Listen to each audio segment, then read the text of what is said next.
And Portland streets saw yet another weekend of violence, this time happening in broad daylight. Thank you for joining us for KGW News at 5. A shooting in the Pearl District around 1:30 Saturday afternoon left 3 people hurt. Another shooting a couple of hours later in Northeast Portland left a neighborhood nervous. Morgan Romero has more.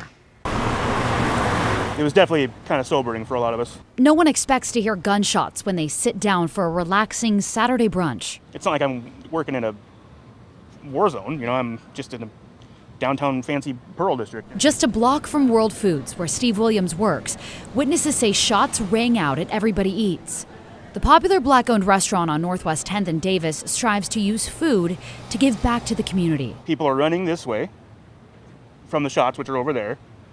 People are running in the store. People eating brunch were coming in. Some people weren't. Everyone was kind of huddled together. We had the doors closed, just kind of waiting to see what would happen. Portland police say people got into a fight inside this restaurant in the heart of the Pearl District and shots were fired. The fight was then taken outside the restaurant where more shots were fired in broad daylight. PPB says a woman and 2 teen boys were hurt in the shooting, all involved in the fight. They were driven to a hospital and are expected to live. Police arrested a man, but couldn't say whether charges were filed Monday. Not a good trend. The level of chaos is definitely higher than I've seen it. Saturday's shooting in the Pearl wasn't the only one in the city this weekend. It feels nerve-wracking for that part. On Northeast Highland and Rodney, Adam Johnson's security camera caught a drive-by shooting. The way that things have been going in Portland, I guess, yeah, it's not completely surprising to me, but this area, this little pocket, seems to be really quiet, and we have kids on every corner in every house, like here. He says he watched 3 cars pull up and people in one of them shoot at another. I grabbed my 5-year-old and hit her over here behind the fence. And there was about 5 other kids playing in the neighbor's front yard too, and they had kind of all got down too. You can see Johnson running to his youngest on a scooter around the corner. He was down there and the shots had come this way. So I didn't know what I was really gonna find. But luckily he had just went into the garage, which he never does. And he was okay. Although shaken, the Johnsons don't want what happened to change how they live, but rather spark action. If we let something like that fear change us, then that problem will continue to persist. Morgan Romero, KGW News. 1 year later now, and people are still recovering from wildfires that destroyed thousands of homes and burned millions of acres of land in Oregon. Today, we're checking in with how people are doing. Our Christine Pitawanich went to the Santiam Canyon, one of the areas hit hardest last year. On Monday, people from Idana, Detroit, and all over came together to mark 1 year since wildfire tore through the Santiam Canyon. Dozens of people showed up for the event. They came together as a community, talked with one another, ate together, and grief counselors as well as chaplains were available if anyone needed them. We spoke with one of the organizers with the Idana Detroit Fire Corps. It's an organization supporting the volunteer fire district. We wanted to have a formal mark on this day to give people the opportunity to come together as a community to collectively process those feelings and emotions. And it's not just people in Idana marking 1 year since the fire. Yesterday, the city of Detroit held a similar event, celebrating resiliency and a community still standing and moving forward. Mill City also held an event on Sunday, and Gates will be holding a community dinner on Tuesday night. I've spoken to people here in the canyon who say they are so proud to be part of a community so strong. In Idana, Christine Pitawanich, KGW News. And forest officials say a historic fire lookout in the Mount Hood National Forest has been destroyed in the Bull Complex fire. The Bull of the Woods lookout was in Marion County. Firefighters had been trying to keep the fire from reaching it for several weeks, but conditions in the area were getting dangerous for them. Today, they confirmed that it had been destroyed. The Bull Complex fire has burned about 16,000 acres in the Mount Hood National Forest. It's about 7% contained. Boy, that is really too bad. The Portland Marathon is less than a month away now, and the lead sponsor is pulling out for this year. The sponsor is Oregon Health and Science University, which is helping lead the fight against COVID in Oregon. Pat Doris reports. In past years, the start of the Portland Marathon marked a special moment in time. Both elite and novice runners could gather in one place, separated by their expected finish times, but together as they began something most people will never do. But that togetherness and the COVID virus apparently were just too much for Oregon Health and Sciences University this year.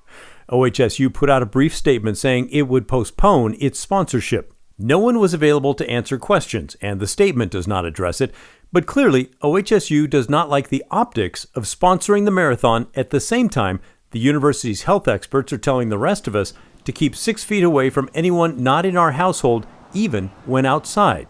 Marathon organizers also were not available to answer questions, but put out their own statement saying they understood the decision. The race website makes it clear there will be COVID restrictions. Everyone must have proof of vaccination or a negative COVID test within 72 hours of the race, and everyone will have to wear masks at the gathering areas at the start and the finish, but not during the run.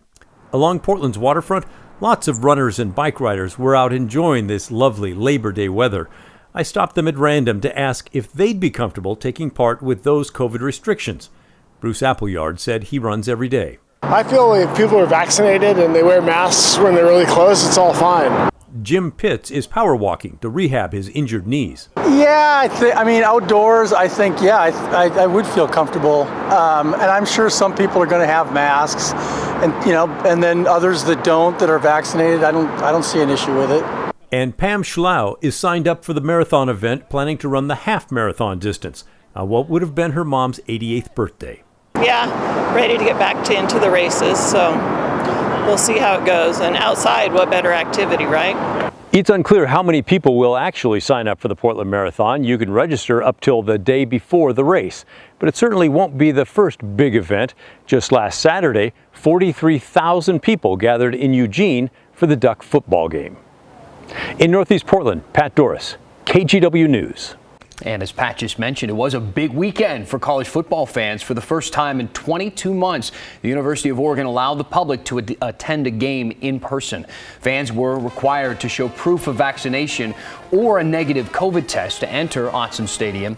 A lot of people that we talked to, they said they weren't fazed by these new restrictions, and many welcomed them. Because I have health issues, and as much as I love the Ducks, I would hate to have to come here and worry about my health issues. So this policy, I hope it works out and that there's nobody here spreading any COVIDs. Go get your vaccine and come here in 2 weeks. A pair of fans that we talked to, they came up from California for their very first Ducks game experience at Autzen. They say they were just happy to see the team live and in person. Labor Day marks the end of federal unemployment benefits for millions of Americans. The government expanded the safety net for the jobless in March of 2020 by passing the CARES Act. 9 million people are set to lose their benefits. Another 3 million or so will see their weekly benefits reduced. In Oregon, thousands will be impacted, but employers are hopeful the move could improve hiring. Here's Christelle Kumwe. During the pandemic, more than 600,000 Oregonians relied on $10.8 billion worth of benefits from the Oregon Employment Department. About 120,000 got benefits just last week. But there's worry as federal help runs out. Here's Acting Director David Gertensfeld. As of right now, we're still estimating that unfortunately approximately 81,000 people may no longer receive benefits for weeks after September 4th, when those temporary federal benefit programs end. And unemployment ending, a lot of people are ready to come back. Calvin Mayant is the co-owner of Top Burmese on Northeast 21st. He's hopeful this could improve hiring in the months to come. All the restaurants open at the same time. You have a very small, labor pool. He says it's tough to hire workers. Recent data from the Oregon Employment Department shows a record number of job vacancies, just under 100,000. We typically see like 60 to 100 applications. This is like, pre-pandemic. Now actually you posted something, 6 to about like 15 applications would be like very high number. He says the labor market is very tight and competitive. Many employers are now offering benefits or other perks as incentives. You have to be a little bit more creative in terms of attracting the best talent. For Mayant, that means competitive wages and investing in the safety of the staff. So we put robots in between the customers and the staff so to make them feel more safer, so that it gives them incentive to come back, right? and work for you in the middle of a pandemic. Oregon's unemployment rate dropped to 5.3% in July, the 15th consecutive monthly decline for the state's unemployment rate, a promising trend for Myant and others hoping to fill vacancies and uphold business. The goal is actually to make the customers happy. They got the best value, best quality meal, right? At the same time, your employees are well compensated, and so I think it's a really great ecosystem to be going around. Kristal Kumwe, KGW News.